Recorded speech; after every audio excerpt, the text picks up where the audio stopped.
Salut les Bruxellois, hola todos. Aujourd'hui, on est avec un collectif d'artistes qui viennent porter leur solidarité au peuple colombien. Comme vous le savez sûrement, en Colombie, il se passe des choses absolument terribles. Et ici, ils viennent lever des fonds pour soutenir les personnes qui se battent là-bas. Donc on va rencontrer des chouettes personnes qui vont nous expliquer ce qu'ils font.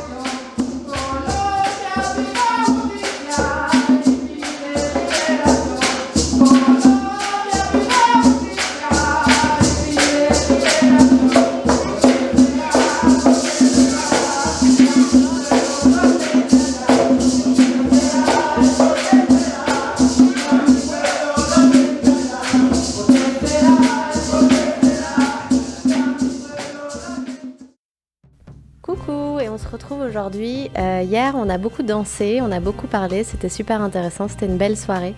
Mais on s'est dit que ce serait bien aussi de parler dans un endroit un peu plus calme de ce qui se passe en Colombie et pour pouvoir rentrer un peu plus en profondeur dans le sujet. Et on a la chance d'être avec Juliette qui a accepté de nous rencontrer. Juliette, est-ce que tu peux nous dire en quelques mots qui tu es et pourquoi est-ce que tu sais si bien ce qui se passe en Colombie ?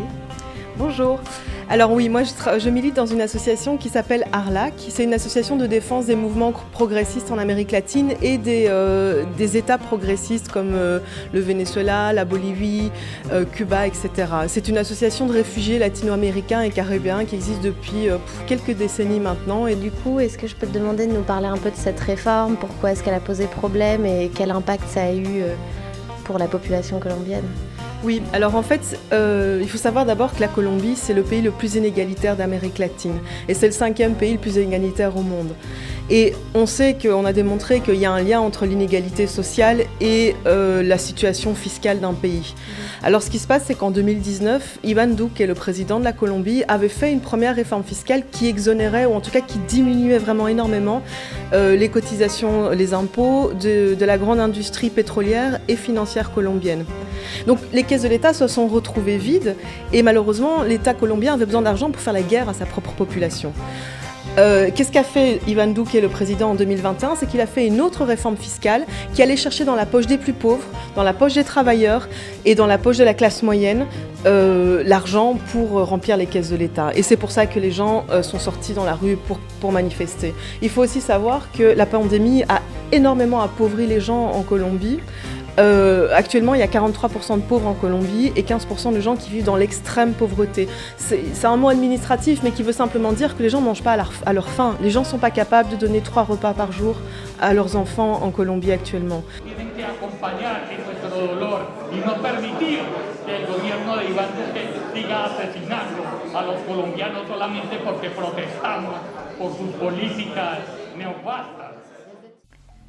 Et on l'aura compris, ce qui pose problème, c'est surtout la répression policière, le massacre qui ont lieu. Qui est responsable de ces massacres ? Alors la réponse à cette question, elle est très simple. C'est le gouvernement, c'est l'État colombien. L'État colombien, en fait, a organisé la répression en 3 étapes. La première, ça a été de militariser et d'envoyer la police militaire, qu'on appelle les SMAD, dans les villes. Et en particulier à Cali, qui a servi vraiment d'exemple pour toute la Colombie. La deuxième étape, ça a été de monter la population contre elle-même. Et on a vu par exemple à Cali des cas extrêmement graves où la population aisée de Cali est venue attaquer la Minga Indígena, c'est-à-dire des groupes d'indigènes qui organisaient entre eux. Et donc, la population aisée de Cali est venue attaquer à coups de mini-Uzi, donc lourdement armés, la population indigène. Ça, c'est la deuxième phase de la répression. Et puis la troisième phase qui est en train d'être mise en place aujourd'hui, c'est la judicialisation. C'est la criminalisation du mouvement de grève. À ce jour, on a alors pas le chiffre exact des disparitions, mais c'est plusieurs centaines de personnes qui ont disparu. On est à plus de 50 morts. Il y a 33 ou voire plus de personnes qui ont perdu un œil à cause de l'attaque de la police. Il y a une vingtaine de personnes qui ont été violées. Et ces cas-là sont vraiment extrêmement graves parce que le dernier viol dont j'ai entendu parler, c'est Alison. Elle a été violée par 4 policiers, elle avait 17 ans et elle s'est donné la mort. Le lendemain, elle s'est suicidée. Donc voilà, la répression policière est d'une violence... La Colombie est un pays violent, la répression policière est violente, mais là ça atteint des niveaux qui sont vraiment incroyables. Et on n'avait pas vu une aussi grosse grève en Colombie depuis la grève en 1977. Comment ça se fait qu'il n'y ait pas eu de mouvement sociaux fort depuis et pourquoi est-ce que c'est si important finalement le droit à la manifestation ?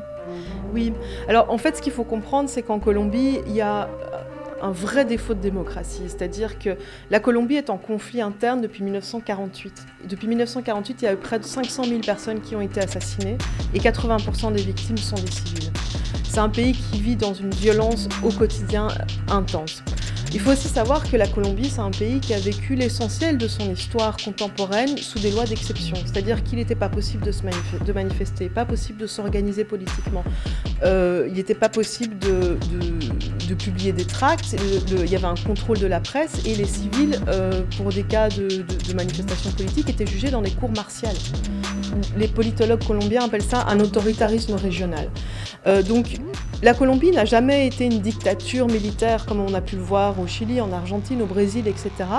Mais il se trouve que dans les faits, si on regarde ce qui se passe, c'est un État fasciste, dictatorial. Alors... Somos solidarios. Yo represento a una generación que luchó para alcanzar la libertad en Chile.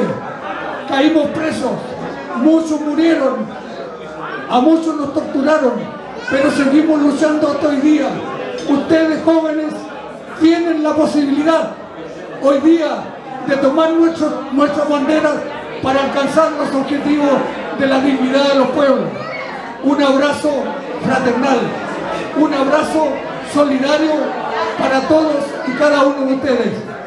Nuestros caídos hoy día se levantan para estar en nuestra conciencia y luchar contra el enemigo común de nosotros, que es el imperialismo norteamericano y el sistema neoliberal. Un grito de resistencia para mi pueblo traigo yo. Por todos los que se han ido y los que en pie de lucha están, por ustedes mis hermanos vamos todos a marchar. Et à l'heure d'aujourd'hui, selon toi, de quoi a besoin la société colombienne ? Dans un an, en 2022, il y a des élections présidentielles en Colombie.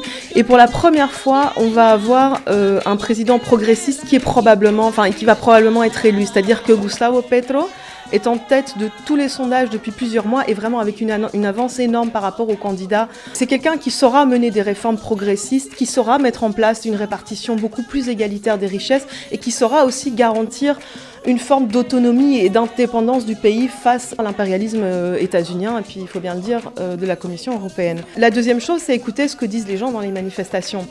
Moi, j'entends 5 types de revendications principales. La première, c'est une réforme de la sécurité, de la police et de l'armée.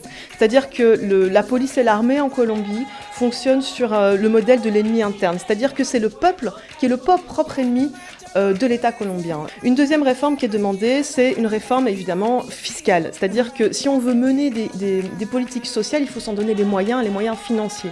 Donc cette question-là, même si le gouvernement a reculé et a annulé sa réforme fiscale, il va quand même falloir proposer une vraie réforme fiscale parce que les caisses de l'État sont vides, vu que l'oligarchie ne paye rien. Troisième type de réforme que demandent les gens, ce sont des réformes de la mise en œuvre de la protection sociale. C'est-à-dire que le gouvernement a aussi reculé sur la réforme de la santé qu'il avait programmée, mais les Colombiens demandent une deuxième annulation, c'est ce qu'on appelle l'annulation de la loi 100. C'est-à-dire que c'est une loi qui est calquée en fait sur ce qu'avait mis en place le régime de Pinochet, qui est un système de marchandisation et de privatisation à l'extrême du système de protection sociale et qui a fait que le Chili a explosé en 2019 pour mettre un terme à cela. Donc voilà, ça les Colombiens veulent un vrai système de protection sociale qui soit géré par l'État, qui soit public. Quatrième type de réforme que demandent les Colombiens, c'est une réforme du droit du travail. L'Organisation internationale du travail a dénoncé à maintes reprises que le droit du travail en Colombie ne garantit aucune protection sociale. Il est aujourd'hui possible en Colombie d'embaucher des gens avec des CDD de 1 heure.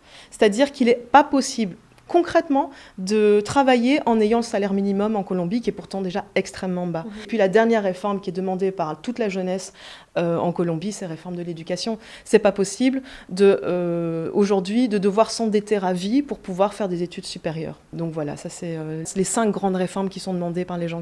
Et alors, qu'est-ce qu'on peut faire pour éviter que ça se reproduise chez les pays voisins ou même en Colombie ? C'est justement de créer une unité du continent latino-américain avec un projet progressiste et anti-impérialiste.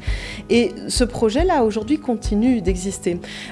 Pour donner un exemple très simple, hier à la manifestation, il y avait une manifestation en soutien à la grève nationale en Colombie à Bruxelles. Et évidemment, il y avait plein de Colombiens, mais il y avait aussi des Boliviens, des Vénézuéliens, des Cubains, des Équatoriens, des Argentins, qui étaient présents à la manifestation. Et pourquoi ils sont présents ? Parce qu'il y a un mouvement de solidarité entre les pays qui tient en fait qu'ils ont des luttes communes et des objectifs politiques en commun et qu'ils peuvent s'alimenter. Un autre exemple qu'on discutait, c'est le fait que l'organisation même des manifestations en Colombie se calque sur la manière dont étaient organisées les manifestations au Chili en 2019, c'est-à-dire une première ligne de gens qui sont là avec des boucliers faits maison pour se défendre de la violence policière, une deuxième ligne qui leur apporte à manger, qui s'arrange pour qu'ils boivent, une troisième ligne qui vient apporter des secours médicaux, etc., etc. Donc cette organisation des manifestations, finalement, s'hérite d'un pays à un autre en Amérique latine. Bon, on a beaucoup appris avec toi, merci beaucoup. Tu es beaucoup impliqué ici à Bruxelles. Qu'est-ce que vous faites avec ton association, avec tes mouvements ici et comment on peut aider ?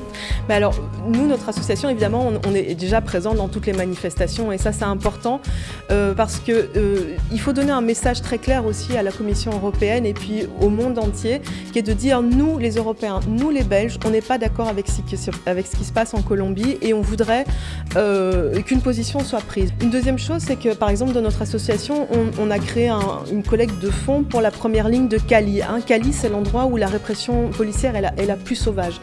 Les petits jeunes qui sont sur la première ligne des manifestations à Cali, c'est des gens qui ne sont pas organisés. Ils n'ont pas de grosses ONG qui les financent derrière.